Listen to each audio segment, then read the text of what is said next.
Is the Reserve Bank winning the war on inflation? Well, that depends on who you ask. It's like a statistical ping pong match with victory claimed one month and then doubts clouding the picture the next. That's what Dr. Andrew Wilson and I discuss in this week's Property Insider Chat, plus the latest housing approval figures and retail figures that give us some indication of what could be ahead for inflation and interest rates. If you want to keep up to date with what's happening in our economy and our housing markets, please subscribe to this YouTube channel and click that little bell icon so you can be updated each time a new show comes out.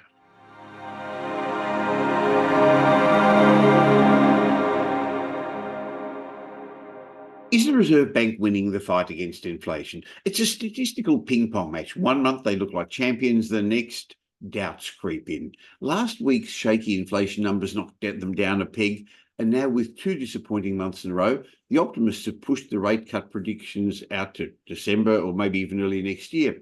Meanwhile, those expecting rate hikes are feeling a little bit more confident about their forecasts. So what's really going on, and what does that mean for the cost of your and my mortgage? That's what I want to ask Australia's leading housing economist, Dr. Andrew Wilson, Chief Economist on my housing market. We're also going to look at other clues in the news that came up over the last week as to what's ahead for our economy and interest rates. Hi, Andrew. Yeah, good day, Michael. And I don't think we were terribly surprised. I think we said we No. felt that there was another rise in inflation in the system. And I thought that was quite reasonable and not unexpected. Of course, it's backward looking, Michael. We're talking about April here. And we knew that there'd be more upward pressure on from the price of oil. We track the price of oil, and it has a close correlation with what's happening with inflation, almost too close. And we knew that oil prices were still around about 7% higher than they were over April last year. So, that was obviously a significant factor in having another increase. But when we look at other factors, I think those that are using that another increase, as sort of support for perhaps higher interest rates, will be a little disappointed down the track, because other data is certainly looking more benign. And I'm not saying we're going to get a cut in interest rates. I think that's almost as an outside chance of higher rates at this stage. But I think steady as she goes is certainly what we're looking at. And I think that's good news, to be quite honest. I really can't see the case for lower interest rates, with such a strong economy, strong housing market. And surely that would only put upward pressure on inflation again. And our official interest rates are still where they were back in 2012 at the peak of, well, in fact, they're lower than where they were in 2012, which was the peak of the previous raising cycle. So steady as she goes. And I think this data reinforces that to some degree. And we'll look at what's happening with the latest oil prices as well. And there's some more validation that I think that we're going to start to see inflation falling soon. Well, these are the monthly figures that are still reasonably new. Is there some consistency, some accuracy in these, or do we have to wait for the quarterly figures, Andrew? Well, I think we're all looking at the monthly figures now, Michael, and that's fair enough, because the quarterly figures are just really telling us nothing. They're just backward looking 3 months. Too far backward looking. Yeah, and even the monthly figures are backward looking, because here we are, we're in June, Michael, and we're talking about the April data.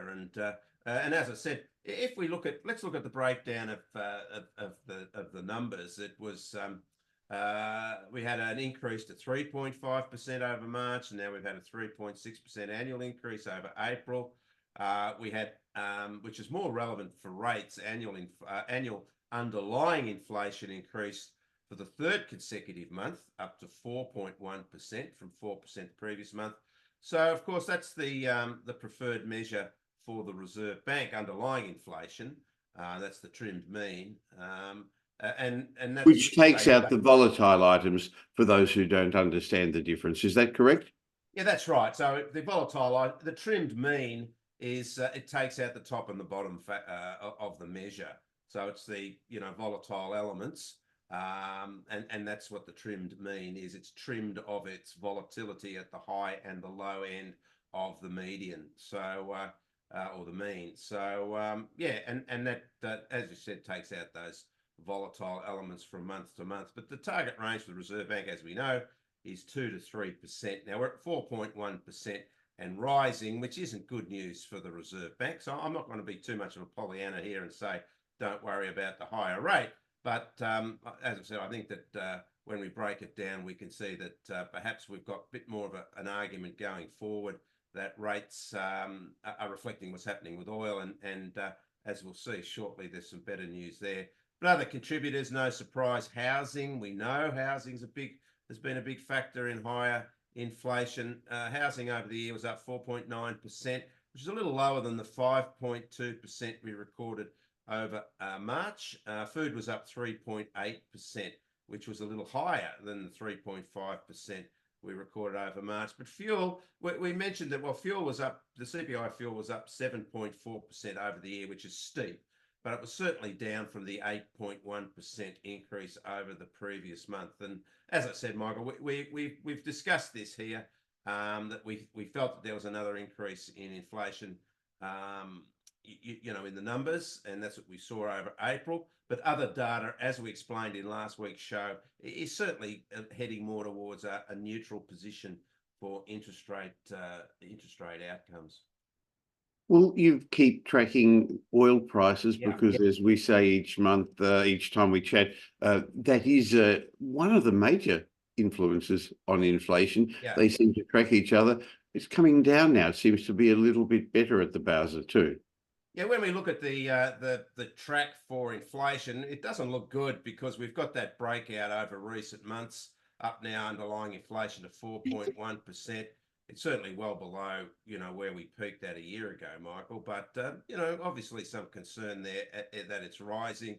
The US underlying inflation rate, however, it had some better news last week. It fell to 3.6%.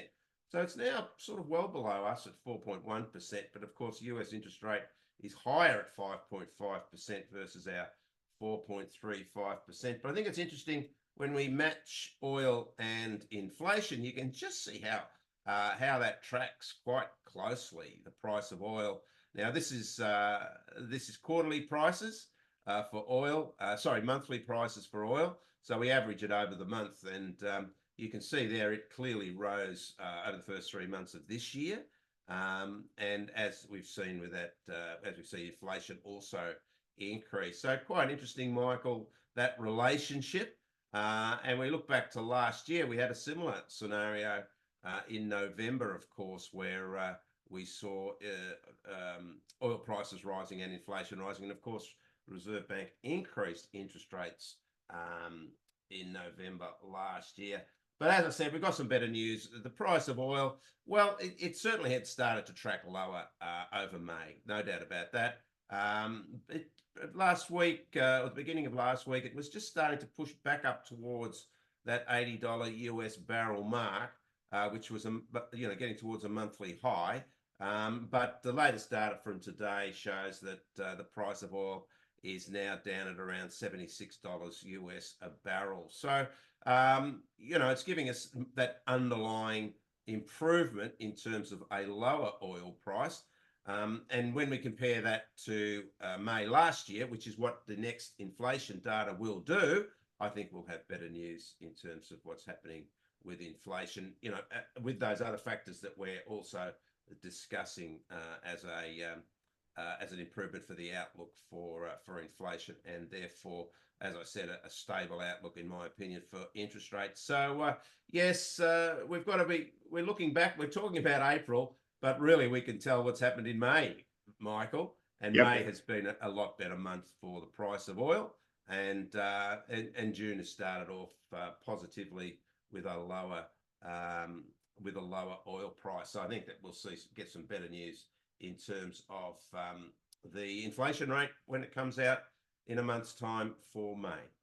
Well, there's other factors, of course. The Reserve Bank's wanting us to spend less. That means that inflation is less likely to move up. But the latest retail figures were higher. Now, sure, clearly there's more of us, and the cost of goods is higher. So how do you interpret this slight rise in retail sales over the month? Well, I think slight's the appropriate word. It was up by 1.1%. But Michael, it's still up 1.3% over the year. And yes, we've got higher inflation, which means, and of course, this is the value of retail sales. So higher inflation inflates that figure, and of course we've got more people buying because we've had a surge in migration. But nonetheless, we're still higher than where we were a year ago.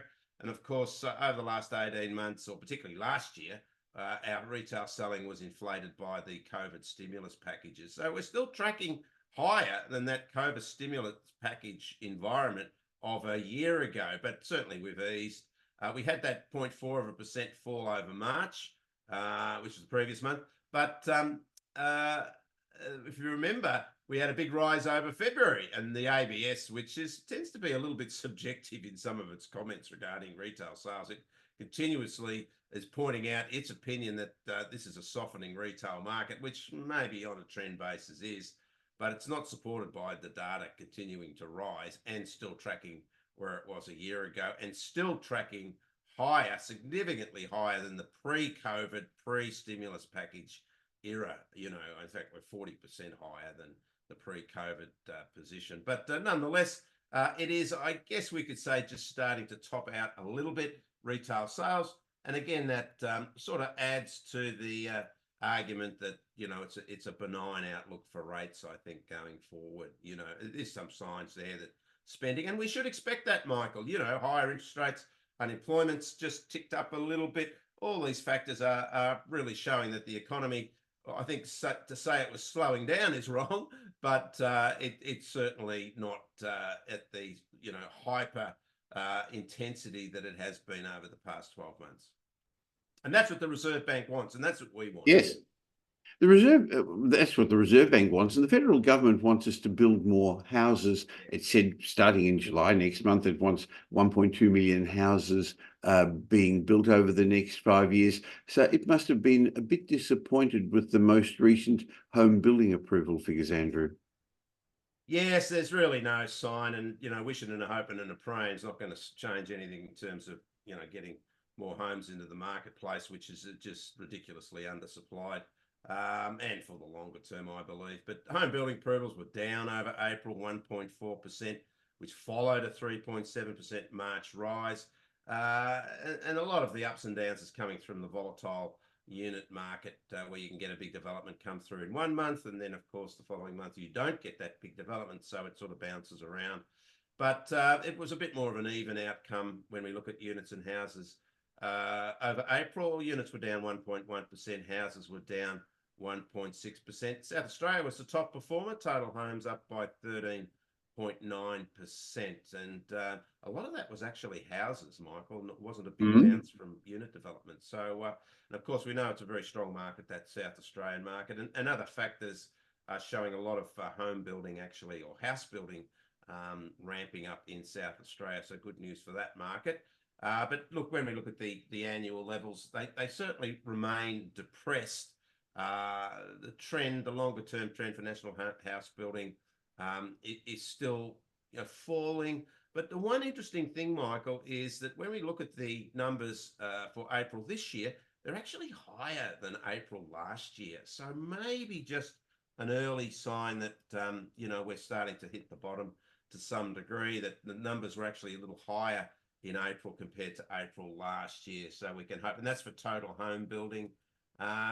And the other point is, and that's when we look at that, we can see that over the year to date, total home building is now up by 0.2% compared to the same period to April last year. So that correlating that April to April comparison with the year to April, this year to April versus this last year to April, showing a similar bounce. So hopefully that will continue. And there's no doubt that houses are sort of leading in terms of development, houses versus unit, because year to date, units are still down 5.4% compared to the same period last year. And for the full year, units are down 14% compared to the same period last year. And the big picture for capital city dwellings, where, you know, markets are really feeling the pinch from undersupply, is that the annual trend is still 38% lower than its peak in 2016. And that's really a big falling away, Michael, of supply. And when we look at capital city houses, the trend and units, it's really the fall is units, 55% fall in the annual trend for unit approvals. since its peak back in 2016. Now under 50,000 per annum being built. And if we add those together, Michael, it doesn't get much near the target, which is around 200,000 a year for, and these are just approvals. Keep saying that just because buildings are approved, dwellings are approved, Yeah. they don't get out of the ground. Much more likely with houses which are built in a short Yes. time frame, and it's easier to get a fixed price on those. On the other hand, new apartment towers just aren't financially viable, and so very few people are building them. That's just the cycle again. We've seen these before when supply will eventually meet demand, but that won't happen, Andrew, until the price of established homes and apartments get high enough that buyers and investors, home buyers and investors, are prepared to pay the extra price that it will cost to buy a new development. Yeah, and I do think apartment development barriers are now irresistible. You know, I mean, 48,000 over the year to April, we approved apartments in capital cities compared to 110,000 we approved at its peak, which was the year to October 2015. That's a 56.5% fall. And even if we start building apartments now, Michael, it's years before they actually become, yes, a property to live in. And as we just have systemic problems with apartment development. It's looking a little better for houses. The trend for houses is just looking like it's starting to pick up, but it's really apartments that are dragging the chain. And apartment living has become quite popular. And that's going to even make it more difficult to get into that apartment market with so few now coming through being approved for development. And then, as I said, even if we get more approvals coming through, it'll take quite some time for those to become, sort of live-in houses. When we look at the capital city performances over April, as I mentioned, South Australia was top for totals, and no surprise, Adelaide top also, up by 15.4%. And Melbourne maintains its position as the top builder for homes, clearly in advance of the other capitals, and particularly for houses in Melbourne. Nearly 8,000 houses approved so far over 2024, which is well above, it's double what Sydney has approved for houses, and nearly double what Brisbane's approved. So Melbourne, certainly a much better supply line in that Melbourne market. But we typically always see that Melbourne provides around about 40% of all approvals for homes of all the capitals, Michael. Interesting. That's partly, I guess, the reason why Melbourne prices have not performed as strongly, because there isn't as much undersupply as other states, Andrew. Yes, it is, and that's a salient point, I think, Michael. And I think it's a factor. But there's other factors too, including the Victorian economy, which is in the having more than its share of challenges. I just wanted to remind you that this is not specific investment advice, because we don't know your personal circumstances, but we're more than happy to have a chat to help you take advantage of the opportunities the current property markets are offering.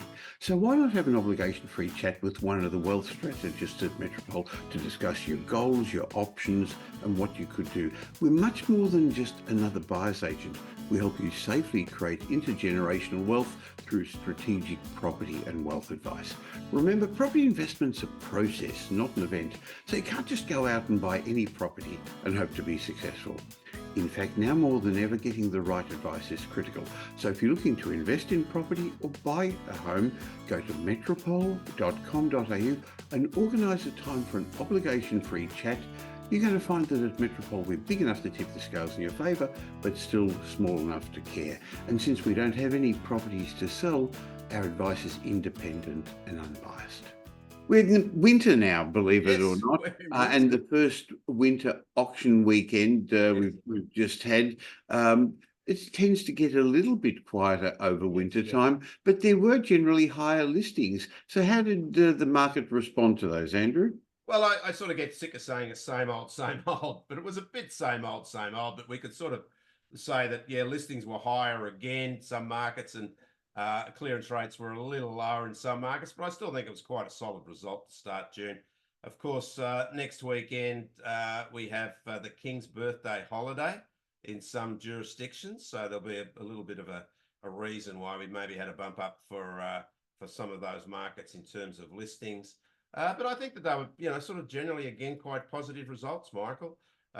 Sydney listings up 820 properties under the hammer, up from 785. The clearance rates was a little lower in Sydney, and we've got to start expecting this at this time of the year, Michael, to some degree. And of course, it's well below what was a record period last year in Sydney, 82.3%. But look at the listings, 200 more listings compared to the same period last year. So maybe a little bit of that supply demand issue there driving the difference in clearance rates. Melbourne, similar auctions, 1,000 auctions. Clearance rate a little higher in Melbourne, so held the line. Melbourne, 66% clearance rate, again well below in both listings and clearance rates for the same weekend last year. Brisbane a little lower, a little similar listings, but a little lower the clearance rate in Brisbane, and the same as Melbourne and Sydney. Its clearance rate well below, which were near record levels for Brisbane a year ago. Adelaide, more listings in Adelaide, higher clearance rate. We've already discussed the building boom in Adelaide at the moment, and that's reflecting in these strong figures just how much buyer activity there is, but once again not as strong as it was a year ago. And Canberra down a little bit, been bouncing around Canberra. We're sort of looking for some consistency in that Canberra market, Michael, to show us that it's back in town, but still up and down a little bit in Canberra, where sentiment's a little bit mixed, particularly in the house market. Unit market's doing okay in Canberra, but really it's houses that are problematic at the moment. And again, its clearance rate well below where it was a year ago. And we can see those trends when we look at the comparisons June to June and how the market's evolved over the past 12 months, that in Melbourne and Sydney, significantly lower than a year ago. Same story in Brisbane. But, the markets have been, as we've sort of mentioned, reasonably consistent this year so far. But we will continue to see a falling away compared to last year at the same time, because that was a very, very strong period in the market. And Canberra, a little disappointing, given that we were sort of looking to get above those 60% clearance rates, but really has struggled over the last couple of months. Canberra got close to 60%, but fell back a little bit over the first weekend of June last weekend. Of course, you can get those clearance rates, the headline clearance rates, every Saturday around about 6:30 on my LinkedIn account. And Michael, of course, publishes the full national report, which has the regional breakdowns for Melbourne and Sydney, and also the top 10 sales for each of the capitals under the hammer on that particular Saturday. Well, just to round that off, Andrew, despite auction clearance rates being a bit lower than last year, your chart here actually shows that if you look at the number of sales, the depth of the market, it's actually better than last year. It is. So it's actually a better market. And we were looking at those, in some markets, 80% clearance rates, and yet sales, the number of properties sold under the hammer are still at record levels for this period to the first weekend in June, compared to the same period last year, where we had a market that rose very strongly through the late autumn. And auction sales this year up 28.8% in Sydney compared to the same period last year, 20% higher in Melbourne, 13.8% higher in Brisbane, 11% higher in Adelaide, and still, as we've mentioned, dragging the chain there a little bit in Canberra, where auction sales are actually 4.4% lower. Now, this is the full 5 months, 1 week end, should we say 4 months, 1 weekend period, comparing one with one. But it just shows you that the market, even though, when we look at clearance rates, perhaps you say, the clearance rates are a little lower, but because of the high volume of listings, we're getting tremendous turnover in actual properties sold. So in summary, despite inflation being a bit higher, that wasn't a surprise, because you've been mentioning each week as we have these regular property insider chats, that's what you were expecting. Interest rates are likely to remain on hold for a lot longer. And as the Reserve Bank said in their most recent statement, there's got to be significant and ongoing changes before they consider moving rates one way or the other. Look forward to catching up with you again next week as we dissect all the clues in the news. Yeah, and we'll have the rent report for May. Oh, good. So look forward to that. Thank you, Michael. Thank you, Andrew.